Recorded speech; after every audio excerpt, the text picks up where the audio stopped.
No. Kristen pengikut Kristus. Kristus artinya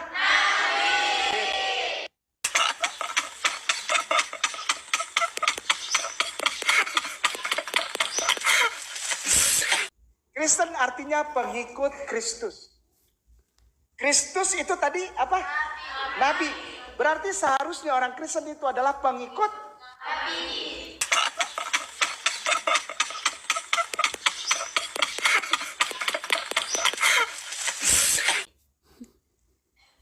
Berarti bukan pengikut Tuhan ya.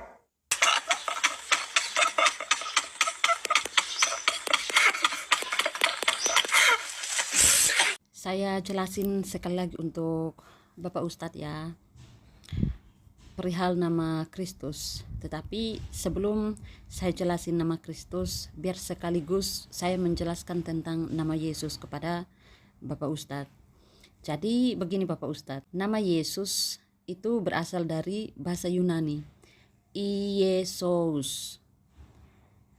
Dan nama Yesus ini itu berasal dari bahasa Ibrani, Yosua atau Yesua. Kita bisa melihat ayat-ayatnya ya. Sesudah hamba Tuhan itu mati, berfirmanlah Tuhan kepada Yosua bin Nun, abdi Musa itu demikian. Kemudian kita lihat misalnya dalam Esra. Mereka datang bersama-sama Serubabel, Yesua, perhatikan Yesua, Nehemia, Seraya, Reelaya, Mordekai, Bilsan, Mispar, Bikwai, Rehum, dan Baana. Inilah daftar orang-orang bangsa Israel. Kemudian kita lihat lagi ya teman-teman dalam Kisah Para Rasul 7. Kemah itu yang diterima nenek moyang kita dan yang dengan pimpinan Yosua. Perhatikan nama Yosua di situ. Jadi sudah jelas ya Bapak Ustadz, Yesus itu nama diri atau personal name, dan nama tersebut juga itu merupakan nama yang paling umum di dalam kalangan orang Yahudi ya. Jadi contohnya seperti saya. Nama saya adalah Kiki. Dia adalah Yesus. Dia adalah nama, seperti itu. Dan teman-teman, nama Yesus ini itu merupakan nama yang paling umum, sehingga ada banyak nama Yesus itu di kalangan orang Yahudi. Contoh misalnya kita buka ya teman-teman dalam Matius. Ada dalam penjara seorang yang terkenal kejahatannya yang bernama Yesus Barabas. Ini juga bernama Yesus ya teman-teman. Kemudian kita lihat lagi dalam Kolose. Dan dari Yesus yang dinamai Yustus. Sudah lihat ya, dari Yesus yang dinamai Yustus. Nah, sekarang kita masuk dalam arti nama Yesus. Nah, teman-teman, arti nama Yesus ini adalah, itu ada hubungannya dengan tindakan Allah di dalam menolong atau menyelamatkan umatnya. Itulah sebabnya teman-teman, ketika anak Allah lahir ke dalam dunia ini, ia diberi nama Yesus. Dan artinya adalah, kita bisa lihat dalam Matius pasal 1. Ia akan melahirkan anak laki-laki dan engkau akan menamakan dia Yesus, karena dialah Yesus yang akan menyelamatkan umatnya, umat Yesus, dari dosa mereka. Jadi sudah tahu bukan arti nama Yesus itu adalah penyelamat atau juru selamat. Kita masuk lagi dalam nama Kristus ya teman-teman. Jika nama Yesus adalah personal name, maka nama Kristus adalah bukan personal name, melainkan sebuah jabatan ya teman-teman. Contoh misalnya, nama saya adalah Kiki, jabatan saya adalah guru. Saya berikan contoh ya. Jadi Kiki itu adalah nama personal name atau nama diri. Guru itu adalah jabatan saya. Nama Kristus itu bahasa Latin dan Kristos itu adalah bahasa Yunani. Dan ini berasal dari bahasa Ibrani, Masiah atau Mesias, yang artinya yang diurapi, atau dalam bahasa Arab Masih atau Al-Masih, yang artinya yang diurapi. Bukan artinya nabi seperti yang dikatakan oleh Bapak Ustadz Kainama, itu salah. Jadi sesuai kata Kristus yang adalah yang diurapi, maka barang siapa yang diurapi, ia dapat disebut sebagai Kristus atau Mesias.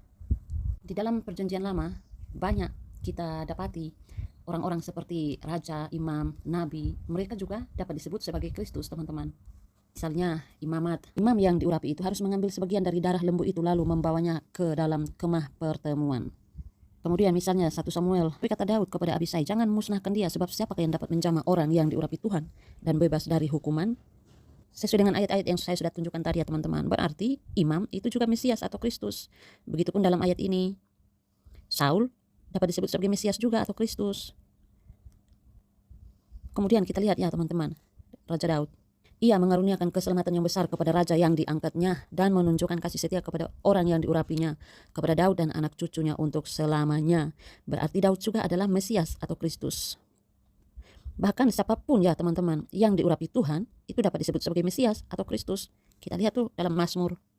Jangan mengusik orang-orang yang kuurapi dan jangan berbuat jahat kepada nabi-nabiku.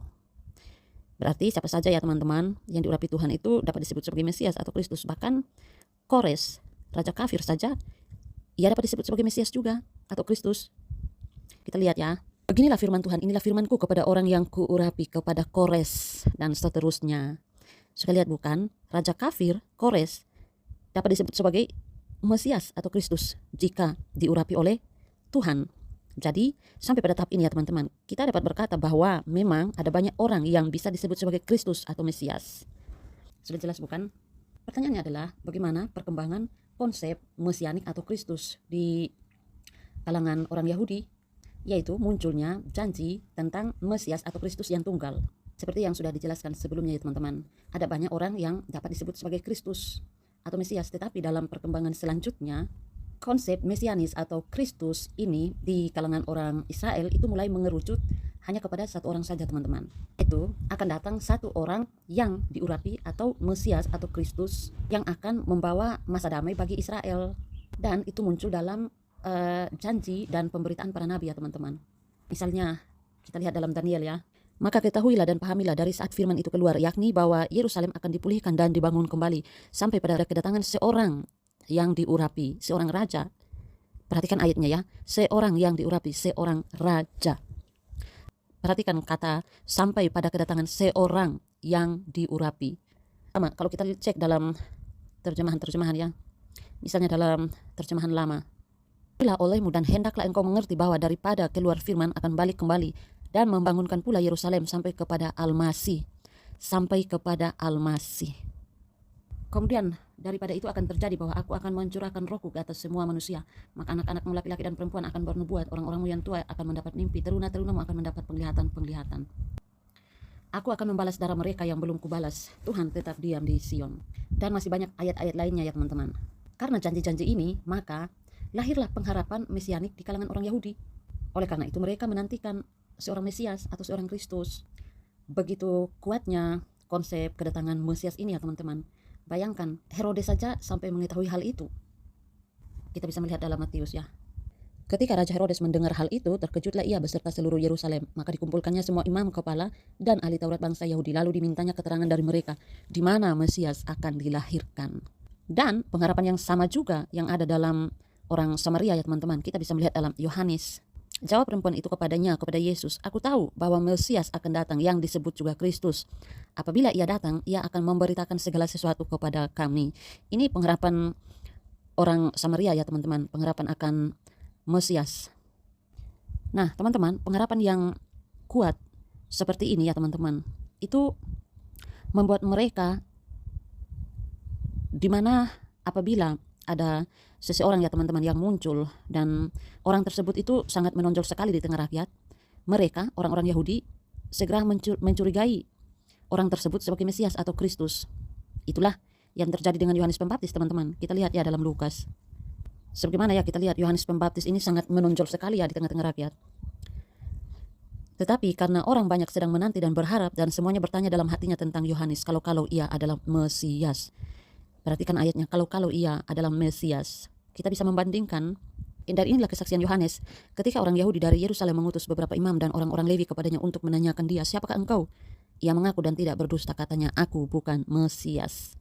Kita lihat tuh dalam ayat dalam Yohanes pasal 3 ya teman-teman. Kamu sendiri dapat memberi kesaksian bahwa aku telah berkata, aku bukan Mesias, tetapi aku diutus untuk mendahuluinya. Mendahuluinya di sini adalah mendahului Yesus ya. Kemudian teman-teman kita bisa melihat lagi contoh-contoh lain, misalnya orang yang menantikan kedatangan Mesias ini, misalnya Simeon ya teman-teman. Dia menyambut anak itu dan menatangnya sambil memuji Allah, katanya, sekarang Tuhan, biarkanlah hambamu ini pergi dalam damai sejahtera sesuai dengan firman-Mu, sebab mataku telah melihat keselamatan yang daripadamu yang telah engkau sediakan di hadapan segala bangsa, yaitu terang yang menjadi penyataan bagi bangsa-bangsa lain dan menjadi kemuliaan bagi umat-Mu Israel. Jadi jelas ya teman-teman, dengan ayat-ayat yang saya sudah tunjukkan tadi bahwa memang benar orang Israel mereka menanti-nantikan kedatangan seorang Mesias atau Kristus. Dan masih banyak ayat lainnya ya teman-teman. Hanya konsep Kristus yang diharapkan dan dipahami oleh orang-orang Yahudi itu salah teman-teman. Maksudnya adalah mereka tidak mempunyai konsep yang jelas tentang Mesias yang akan datang ini. Jadi sekalipun orang-orang Yahudi mereka menanti-nantikan kedatangan seorang Mesias atau Kristus, tetapi mereka tidak mempunyai konsep yang jelas tentang Mesias tersebut teman-teman. Nah, ketidakjelasan ini itu menyangkut identitas pribadi Mesias tersebut. Kemudian ketidakjelasan dalam hal karya-karyanya atau pekerjaan-pekerjaannya di dalam dunia ini. Contoh ketidakjelasan identitasnya itu terlihat dari reaksi mereka ketika Yesus mengajukan pertanyaan kepada mereka tentang Mesias ya. Kita lihat ayatnya. Dibaca ya. Ketika orang-orang Farisi sedang berkumpul, Yesus bertanya kepada mereka, katanya, apakah pendapatmu tentang Mesias? Anak siapakah dia? Kata mereka kepadanya, anak Daud. Katanya kepada mereka, jika demikian, bagaimanakah Daud oleh pimpinan roh dapat menyebut dia tuannya ketika ia berkata, Tuhan telah berfirman kepada tuanku, duduklah di sebelah kananku sampai musuh-musuhmu kutaruh di bawah kakimu. Jadi jika Daud menyebut dia tuannya, bagaimana mungkin ia anaknya pula? Tidak ada seorang pun yang dapat menjawabnya, dan sejak hari itu, tidak ada seorang pun juga yang berani menanyakan sesuatu kepadanya. Kemudian, ketidakjelasan mereka tentang Mesias dalam hal karya-karyanya atau pekerjaan-pekerjaannya di dalam dunia. Dan ini ada kaitannya dengan pembuangan mereka di Babel. Kita tahu bahwa sejak pembuangan ke Babel, bangsa Israel mengalami berbagai macam kesulitan dan kesedihan. Mereka kehilangan negara mereka kehilangan tanah air mereka kehilangan bait Allah mereka kehilangan keluarga mereka, dan terlebih-lebih mereka kehilangan pengharapan mereka. Mereka bertanya-tanya, bukankah mereka bangsa pilihan Allah? Bukankah mereka umat kesayangan Tuhan? Kenapa semua ini menimpa mereka? Dalam kondisi semacam ini, Tuhan melalui Nabi Yesaya menyampaikan suatu janji penghiburan, keselamatan, dan pemulihan bagi bangsa Israel. Kita bisa melihat itu dalam Yesaya pasal 40 ya teman-teman, ayat 1-2. Dibaca ya. Hiburkanlah umatku, demikianlah firman Allahmu. Tenangkanlah hati Yerusalem dan serukanlah kepadanya bahwa perhambaannya sudah berakhir, bahwa kesalahannya telah diampuni, sebab ia telah menerima hukuman dari tangan Tuhan 2 kali lipat karena segala dosanya. Kemudian kita lihat lagi Yesaya 49. Sorak-sorailah hai langit, bersorak-sorailah hai bumi, dan bergembiralah dengan sorak-sorai hai gunung-gunung, sebab Tuhan menghibur umatnya dan menyayangi orang-orangnya yang tertindas. Kemudian kita lihat lagi Yesaya 51. Sebab Tuhan menghibur Sion, menghibur segala reruntuhannya. Ia membuat padang gurunnya seperti taman Eden, dan padang belantaranya seperti taman hutan. Di situ terdapat kegirangan dan sukacita, nyanyian syukur dan lagu yang nyaring.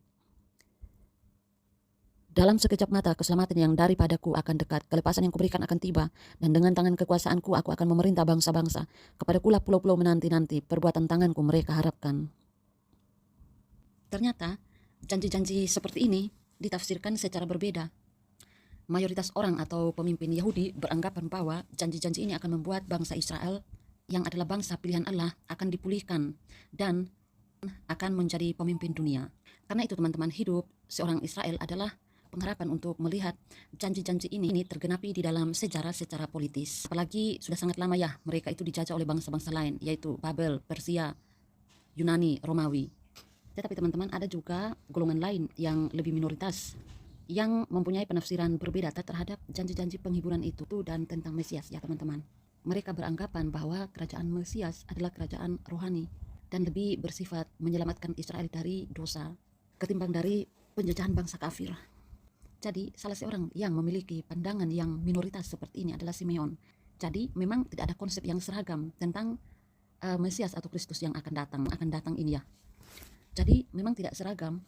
Konsep Mesias politis ini sangat populer sekali. Akibat dari konsep ini, maka Herodes begitu cemas atau terganggu. Begitupun dengan Yohanes Pembaptis. Dia juga pernah ragu. Kita lihat ya Matius. Dan bertanya-tanya, di manakah dia, raja orang Yahudi yang baru dilahirkan itu? Kami telah melihat bintangnya di timur dan kami datang untuk menyembah dia. Ketika Raja Herodes mendengar hal itu, terkejutlah ia beserta seluruh Yerusalem. Maka dikumpulkannya semua imam kepala dan ahli Taurat bangsa Yahudi.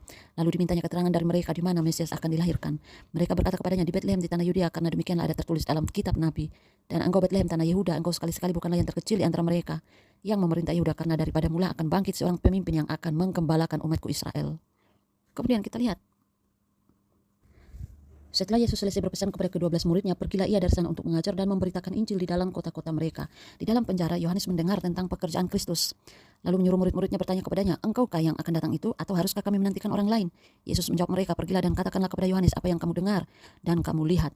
Orang buta melihat, orang lumpuh berjalan, orang kusta menjadi tahir, orang tuli mendengar, orang mati dibangkitkan, dan kepada orang miskin diberitakan kabar baik. Dan berbahagialah orang yang tidak menjadi kecewa dan menolak aku." Jadi besar kemungkinan keraguan Yohanes Pembaptis ini karena dia mempunyai konsep tentang Mesias politis, dan itu tidak sejalan dengan apa yang dikatakan, dengan apa yang dilakukan oleh Yesus sampai saat itu. Kita lihat, perhatikan ayatnya. Kemudian ya teman-teman, akibat dari konsep ini juga, itu ada yang mau memaksa Yesus menjadi raja. Kita lihat dalam Yohanes pasal 6. Karena Yesus tahu bahwa mereka hendak datang dan hendak membawa dia dengan paksa untuk menjadikan dia raja, ia menyingkir pula ke gunung seorang diri. Inilah alasannya, sehingga dalam banyak kesempatan, Yesus melarang murid-muridnya untuk memberitakan bahwa ia adalah Mesias. Kita lihat ya, Matius pasal 16 ayat 20. Lalu Yesus melarang murid-muridnya supaya jangan memberitahukan kepada siapapun bahwa ia adalah Mesias. Kemudian kita lihat lagi Markus 8 ayat 29-30. Ia bertanya kepada mereka, "Tetapi apa katamu, siapakah aku ini?" Maka jawab Petrus, "Engkau adalah Mesias." Lalu Yesus melarang mereka dengan keras supaya jangan memberitahukan kepada siapapun tentang dia. Dan kemudian dari konsep ini juga, maka menjadi tuduhan untuk menghukum Yesus.